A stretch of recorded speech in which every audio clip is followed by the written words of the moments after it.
आज हम पढ़ेंगे चैप्टर वेस्ट वाटर स्टोरी।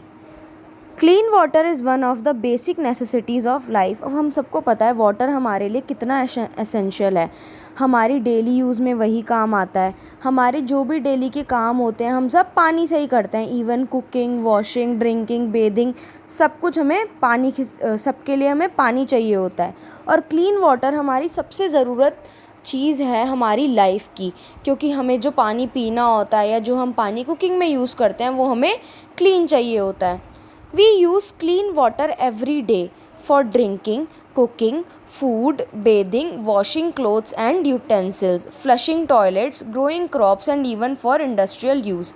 अब देखो कितनी सारी चीज़ों में पानी हमारा यूज़ हो रहा है। घर में हमारा डेली यूज़ होता है, नहाने में, खाने में, कपड़े धोने में, वॉशरूम में, बाथरूम में, ठीक है। और नॉर्मली वो इंडस्ट्रियल यूज़ में हमारा काम आता है, यानी कि इंडस्ट्रीज़ में यूज़ होता है। On using water it becomes dirty and unfit for other uses. और जब हम पानी को यूज़ करते हैं तो क्या होता है, वो डर्टी हो जाता है। अब जैसे कि हमने कपड़े वॉश करे तो उस जिस पानी में हमने वॉश करे वो पानी तो गंदा हो गया, तो उसको हम और किसी पर्पज़ के लिए यूज़ नहीं कर पाएंगे। We call this dirty water as waste water और लिक्विड वेस्ट। और इस गंदे पानी को हम वेस्ट वाटर या फिर लिक्विड वेस्ट बोलते हैं। Every day we produce a large amount of waste water और लिक्विड वेस्ट। और रोज़ ही हम बहुत ज़्यादा अमाउंट में पानी को मतलब डर्टी वाटर हम अपना निकालते हैं, यानी कि गंदा पानी निकालते हैं, जो बेसिकली जो यूज्ड वाटर हो गया, जो हमारा किसी अदर पर्पज़ के लिए हम यूज़ नहीं कर सकते। We need proper and timely disposal of waste water because it is of no use to us. और हमें जो ये पानी है, जो डर्टी वाटर हुआ है, अब इसको हमें डिस्पोज़ भी करना होता है। जैसे कि हमारी दूसरी चीज़ें होती हैं उनको हम डिस्पोज़ करते हैं, उसी तरीके से हमें वाटर को भी डिस्पोज़ करना पड़ेगा, क्योंकि वो हमारे अब किसी काम का नहीं रहा। If not safely dispose it may cause adverse effects on human health and also on are environment. और अगर हमने उसे सही तरीके से डिस्पोज़ नहीं करा तो उससे ह्यूमन की हेल्थ के ऊपर भी इफ़ेक्ट पड़ेगा और हमारे इन्वायरमेंट पर भी इफ़ेक्ट पड़ेगा। कैसे कि जैसे कि अगर वो गंदा पानी हमने पी लिया तो हमें बीमारी हो जाएगी, और अगर वो गंदा पानी कहीं पर इकट्ठा हो गया तो क्या होगा, वहाँ पे डिजीज़ बनने लग जाएंगे। डिजीज़ वहाँ पे जैसे कि मस्किटोज़ बनेंगे तो उससे क्या होगा, डिजीज़ हमारी फैलने लगेंगी। और अगर इन्वायरमेंट में वो गंदा पानी रह गया तो क्या होगा कि हमारे इन्वायरमेंट में कितना स्मेल हो जाएगा, पोल्यूशन होगा उससे, और हमारा इन्वायरमेंट डिग्रेड हो जाएगा। In this chapter, we will study the management of the waste water और लिक्विड वेस्ट इन डिटेल। और अब इस चैप्टर के अंदर यही जो वेस्ट वाटर है इसके बारे में डिटेल में पढ़ेंगे। But before that let us know about sewage and it's sources. पर उससे पहले हमें सीवेज यानी कि जो हमारा जो जैसे कि गटर्स वगैरह होते हैं जिसके अंदर हमारा पानी जाता है, वो कैसे मतलब कि वो कैसे चल रहा है और उसके सोर्सेज क्या क्या है। Sewage is the waste water which is carried away in the sewer. Sewage हमारा जो गंदा पानी है जो हमारा सारा सीवर में जाता है। अब जैसे हमारे घर में हम जो भी चीज़ को यूज़ करते हैं, जो भी पानी यूज़ होता है, जैसे जो बात करने के बाद जो पानी हमारा गया, जो वॉशरूम में हमारा यूज़ हुआ उसके बाद वो गया, कपड़े धोने के बाद जिस पानी को हमने डिस्पोज़ किया, वो सारा कहाँ जाता है, हमारा सीवर्स में जाता है। And underground water pipe which carries away dirty waste water is called a sewer. एक अंडरग्राउंड क्या होता है, हमारी फिटिंग होती है एक वाटर के पाइपलाइन की, जो हमारे उस गंदे पानी को लेकर जाता है, कहाँ पर, सीवर तक लेके जाता है। The 4 major sources of waste water are as follows. अब हमारे 4 वाटर के सोर्सेज कौन से हैं, वेस्ट वाटर के सोर्सेज कौन से हैं। सबसे पहला आता है हमारा डोमेस्टिक सीवेज, यानी कि हमारे घरेलू पर्पस से जो पानी निकलता है। This is the waste water from kitchen sink, wash basin, bathroom, shower, bathtub, faeces from the toilet etcetera. अब कहाँ से आता है, जैसे कि हमारे किचन सिंक में जो हम यूटेंसिल्स वॉश करते हैं, वॉश बेसिन में, बाथरूम में, शावर जो हम लेते हैं नहाते हैं, और ह्यूमन एक्सक्रीटा यानी कि हम जो वेस्ट प्रोडक्ट एक्सक्रीट करते हैं बॉडी से। सेकंड आता है हमारा कमर्शियल सीवेज। कमर्शियल सीवेज क्या है?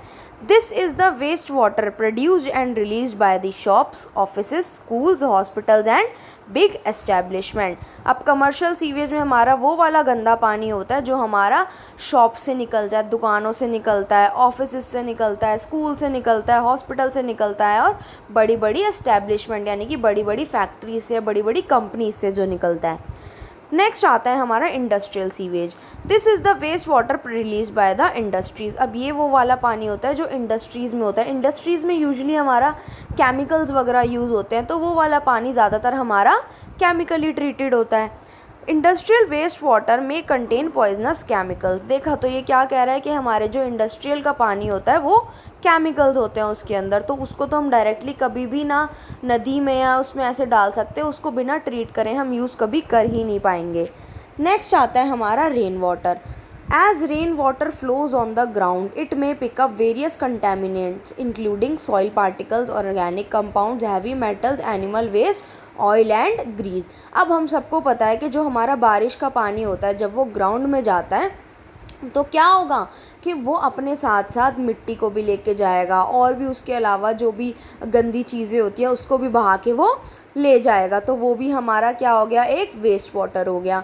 नेक्स्ट आता है contaminants present in the sewage. अब जो सीवेज है यानी कि जो वेस्ट वाटर हमारा निकल रहा है उसके अंदर क्या क्या कंटेमिनेंट्स यानी कि वो चीज़ें जो उस पानी को गंदा कर रही हैं या ख़राब कर रही हैं, कौन कौन सी प्रेजेंट हैं। Sewage is a liquid waste. Sewage हमारा एक लिक्विड वेस्ट होता है। Most of it's water which has dissolved and suspended impurities. जो इसके अंदर पानी होता है, पानी के अंदर हमारी जो इम्प्योरिटीज़ होती है वो यूजुअली डिज़ोल्व होती है, जैसे कि डस्ट हो गई, सॉल्ट पार्टिकल्स हो गए और सस्पेंडेड इम्प्योरिटीज़ होती हैं। These impurities are called contaminants. और ये जो इम्प्योरिटीज़ हैं यानी कि जो हमारे पानी को गंदा कर रही हैं उसको हम कहते हैं contaminants. Sewage is a complex mixture of containing suspended solids, organic and inorganic impurities, nutrients, disease causing bacteria and other microbes। अब सीवेज का जो हमारा पानी है एक तो वो सिर्फ एक पर्टिकुलर जगह से नहीं आ रहा, वो हर हाउस होल्ड से आ रहा है, ठीक है। और जितनी भी हमारी ये सारी चीज़ें हैं इसके अंदर क्या क्या होगा, हमारा सॉलिड सस्पेंडेड पार्टिकल्स होंगे और कुछ हमारे इनऑर्गेनिक होंगे, कुछ हमारे डिजीज़ होंगे, कुछ डिजीज़ कॉजिंग बैक्टीरिया होंगे, कुछ हमारे माइक्रोब्स होंगे यानी कि छोटे छोटे जो कीड़े होते हैं। नेक्स्ट आता है हमारी ये टेबल देखते हैं हम, कंटेमिनेंट्स दिए हुए हैं और एग्जांपल्स दिए हुए हैं। तो कंटेमिनेंट्स में क्या है, सबसे पहला है ऑर्गेनिक इम्प्योरिटीज़। अब ऑर्गेनिक इम्प्योरिटीज़ में क्या क्या चीज़ें आती हैं, जैसे कि human excreta, animal waste, oil, urea, pesticides, herbicides, fruits, vegetable waste etcetera, ये हमारे ऑर्गेनिक है यानी कि ये डिकम्पोज हो जाएंगे। नेक्स्ट आता है इनऑर्गेनिक, जैसे कि नाइट्रेट्स है, फॉस्फेट्स है, मेटल्स है। नेक्स्ट आता है न्यूट्रिएंट्स। न्यूट्रिएंट्स में क्या क्या है, जैसे नाइट्रोजन है, फॉस्फोरस है। माइक्रोब्स में क्या आता है हमारा, डिजीज़ कॉजिंग बैक्टीरिया, फंगाई हो गया एक्सेट्रा, यानी कि माइक्रोब्स वो हो गए ना जिसको हम माइक्रोस्कोप के थ्रू देख सकते हैं। नेक्स्ट आता है हमारा हार्मफुल इफ़ेक्ट्स ऑफ सीवेज। अब सीवेज के हार्मफुल इफ़ेक्ट्स क्या क्या हो सकते हैं।